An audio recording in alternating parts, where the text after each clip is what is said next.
somewhere internally I just had this strong feeling that came from somewhere deep inside of me that just said, look, life doesn't have to be this way, and there's infinite potential for it.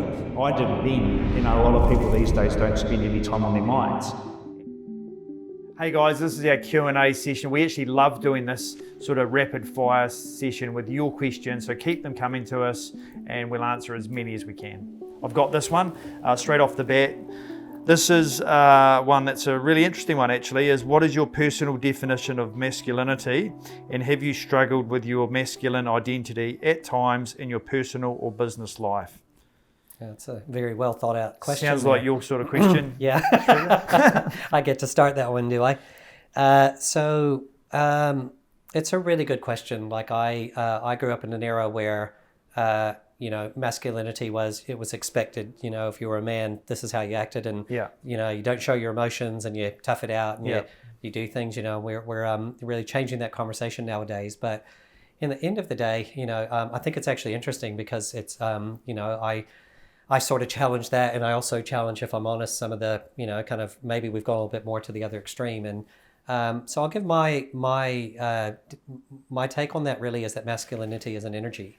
It's like there's a masculine energy and a feminine energy, and it doesn't mean that it's men and women for me. Like there can be masculine men and more feminine men. There's a scale, and when we fit somewhere on that scale, and likewise with women, there can be more feminine women and masculine women. But they're both there. It's an energy, and the energy really for me is masculine energy is it's the one that pushes, and that's like, I guess if you go to the caveman days, it's the going out and foraging and kind of putting your life on the line, and the feminine energy is more of the nurturing side of things. So ideally we've got some balance of those, right? Like if we're polarized and I think when I was growing up, we learned that the more masculine of a man you were, that was better. But we're now finding out that there's real potholes to that, because if you're it also means the reality is you're completely disconnected from your emotions. You're not available. You can't have anything going on with you. So we're just my experience was just stuffing problems in and trying to go over the top of them instead of dealing with them or being able to speak with them. We're really bringing that to the surface, I think, more now. There's a lot of I'm really inspired by men coming out and saying, hey, we've got issues, and or the masculine side of things coming and say, hey, we've got issues, things are going on, because some terrible things can happen if we don't.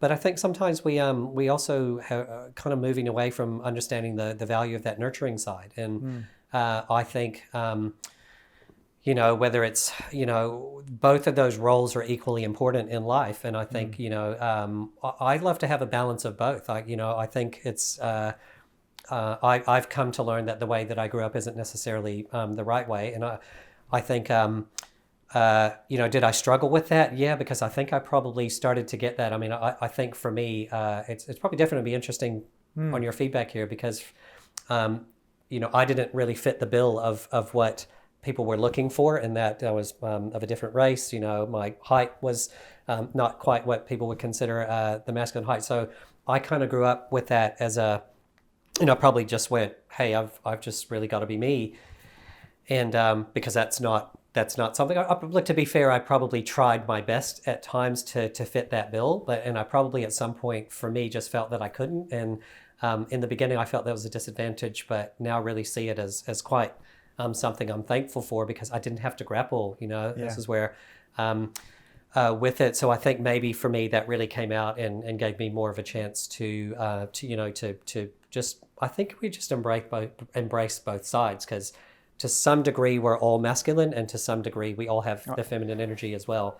I totally agree with that. I love your term of the energy around it. For me, I grew up, I'm 44, I grew up, in the Schwarzenegger period, and Rambo and Rocky and Jean-Claude Van Damme. So I used to think that masculine energy was about being tough and having muscles and, all that sort of stuff. And I'm a lot more holistic now. I'm like you. I believe it's an energy, but I actually believe it's actually doing what you really want. I had an experience in my life where at 61 years of age, my father came out and said that he was gay. And, the way he described it to me, and I remember it really well, and he described it as he'd spent 61 years living a lie, and he wasn't being true to himself. And, probably that was one of the most masculine things I've ever seen in my life, Yeah. Wow. And because he was being true to himself. So this is why I'm on this journey, because I want to live the life that I want to live. And I think, acknowledging who you really are and what you really want to do is masculine energy, I think, and it doesn't matter whether you're male or female, it's positive, it's moving forward. And I think that, like you, we've got, elements of masculine and feminine energy in us. That's what makes us a person. But masculine is not about being a man, like it's because that's just a body. And we're far more than that.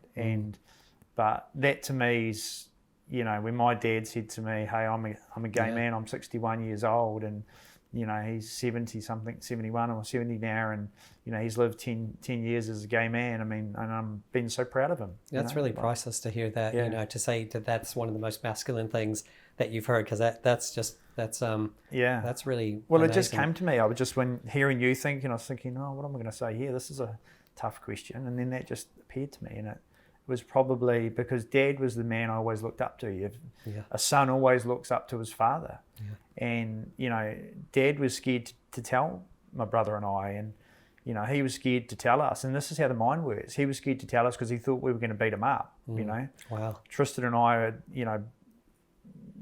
we used to get in a few fights when we were young, being East Side boys. And Dad's fear his real fear that we were going to punch him. Wow. And beat him up. And that was ingrained from when he was young in the 60s and the 50s. Yeah. So, it is, the more I think about it now, the more I can feel it's the most powerful thing I've ever seen, Great. And I love the fact that he's got to a place within himself that he can do that. I love that. Like, masculinity is going for what you love. I love that tied together with it's being true to yourself, right? Yeah. That's ultimately. I'm going to ask you, because what about the feminine side then? What would you say is on that side of things? Yeah, I think the feminine side's been in touch with your emotions and your feelings and being able to actually talk about them, I've probably, I'm trying to work really hard on that. I'm the sort of person that keeps it all bottled up inside, and I just push through it, and I'm not good at talking about feelings and conflict and things like that in business and in relationships. So, to be able to be in touch with it and actually feel and express what you are feeling and what something's made you feel, I think is the feminine side to me. And I'd love to have more of that in me. And I've seen people and talked to people that are more open with that side of them, and it's a beautiful way to be. Yeah. How about you? Yeah, I mean, I think that's just beautifully said. I think we can let that one sink in. Yeah. That's I don't have anything to add to that. That's finding the mix is the key, I think. You can never be all masculine or ever be all feminine. It's about finding the wonderful mix. I'll throw one in there then. I would say that we all have a real balance of it in us. Like this might throw a cat amongst the pigeons or whatnot, but I believe we all have a balance of those two energies within us, and through conditioning, through hey, you won't be a man because we grew up in kind of a similar area a little bit before. We won't talk too much about that, but kind of similar things going on at the time. But all we're doing is denying that side of ourselves. If we're going there, or if we go the other way, we're denying that we've got the other side. So I just say that in my practical experience, sort of what I do. We do actually have a balance, so we all do have it in us, and I think the journey becomes being more open to, the side whatever side that we go to, being more open to the other side to be a more balanced person. So that's the only thing I could say. Yeah, I think that's really good.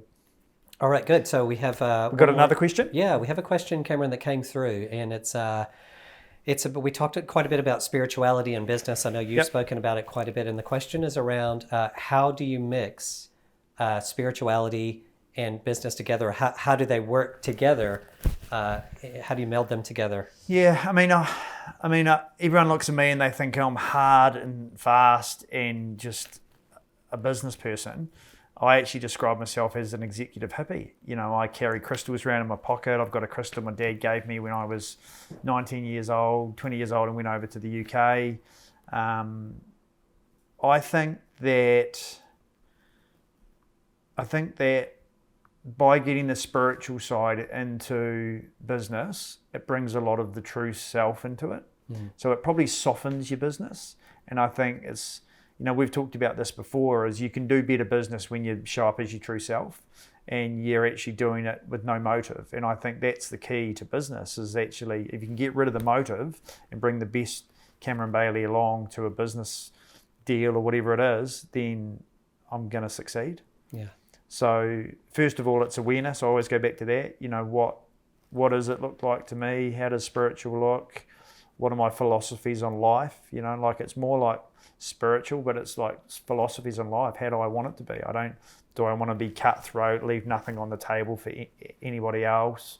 Or do I want to be more trying to come up with some middle ground for everybody? I always strive for middle ground, you know, no matter whether I'm negotiating a house sale, I'm doing a business deal for myself, I'm always looking for middle ground. I don't want to just leave nothing on the table for the other person. The best deals are when everyone feels that there's a bit of a win or a little bit of pain as well. But that's what I'm trying to do. I think that I'm always trying to be considerate of others.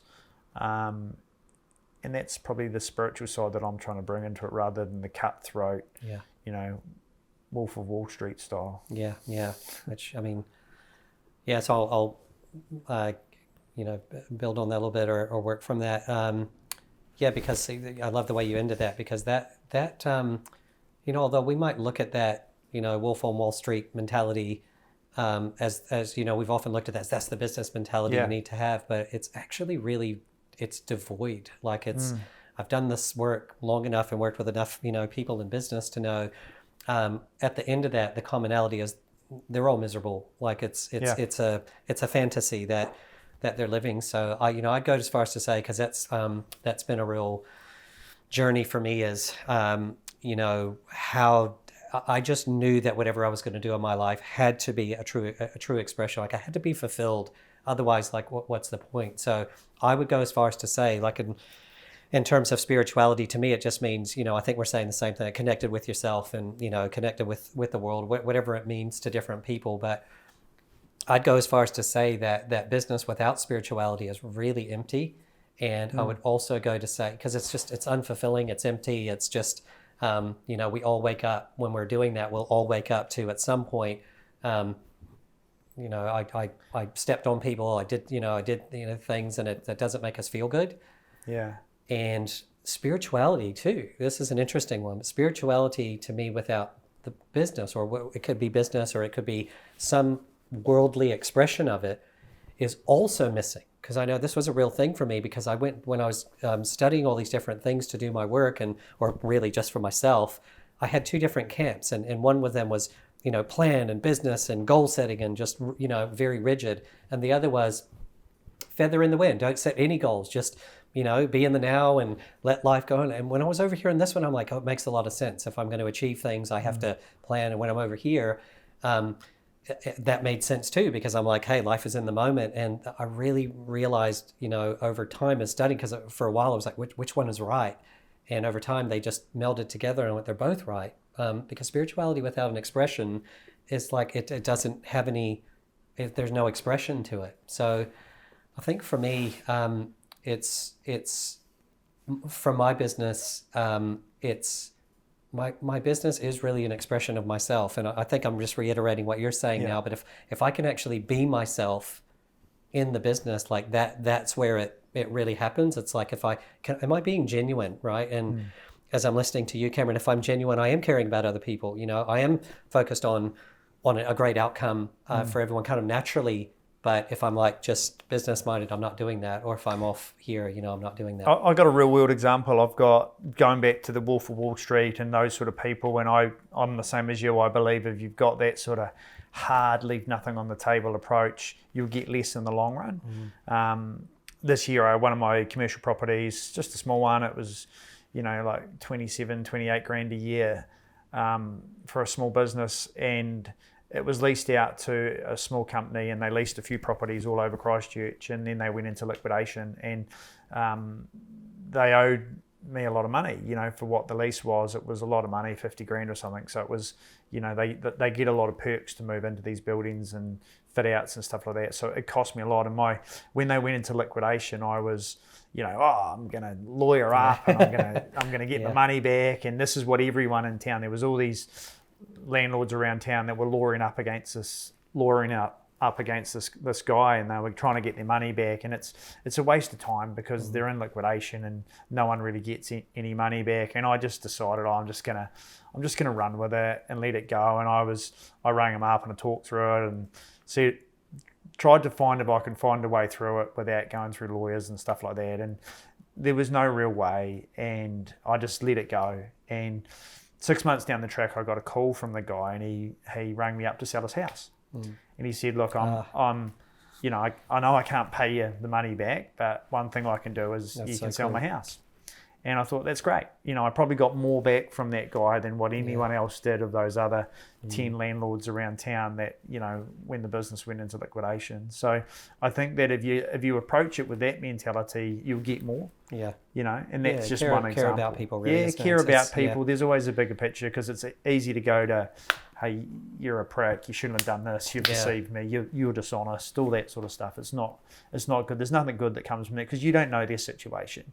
You don't know that, hey, he's just fallen on some bad luck, or he's made a bad decision, or he didn't do this purposely. I mean, no one goes into these things to have have that happen, their business fall over. So once you start thinking about that, you can sometimes see other paths through it, and that was the path that I got.